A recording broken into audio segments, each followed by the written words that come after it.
যখন আমরা ক্লাসরুমে ক্লাস করতে থাকি সাধারণত 5টা ফ্যান চলতেছে, 5টা ফ্যান বা 2টা লাইট, কিন্তু আমরা সাধারণত একটা শ্রেণীকক্ষে থাকি 60 জন, 60 জনে আমরা একজন শ্রেণীকক্ষে থাকি। সরকার যদি বিদ্যুৎ সেভই করতে চায়, আমরা যদি অনলাইনে ক্লাস করি, এই 60টা নন হলে 50টা ফ্যান চলবে।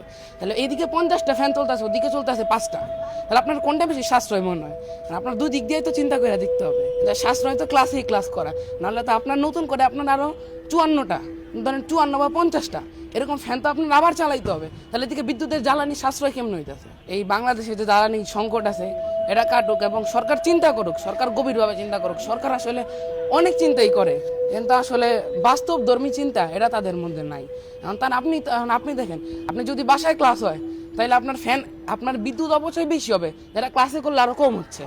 এবার যে আমরা ইন্টারনেটের জন্যই করতেছি, প্রত্যেক দিকেই তো অপচয়, প্রত্যেক দিক দিয়ে তো অপচয়। তাহলে এটা আপনার বিদ্যুৎ জ্বালানি সাশ্রয় হইতেছে কেমনে? বর্তমান যুগে মোবাইল গেমস আর ডিজিটাল ডিভাইসের প্রতি আসক্তি এরা মানুষের অনেক বেশি। তাহলে এখন যদি অনলাইনে ক্লাস হয়, আসল কথা কি, অনেকে অ্যাটেনশনটা, মেইন যে অ্যাটেনশনটা এটা থাকবে না অনলাইনে ক্লাস করলে। অনলাইনে ক্লাস করলে অ্যাটেনশনটা এদিক থেকে রিলসের দিকে বেশি থাকবে।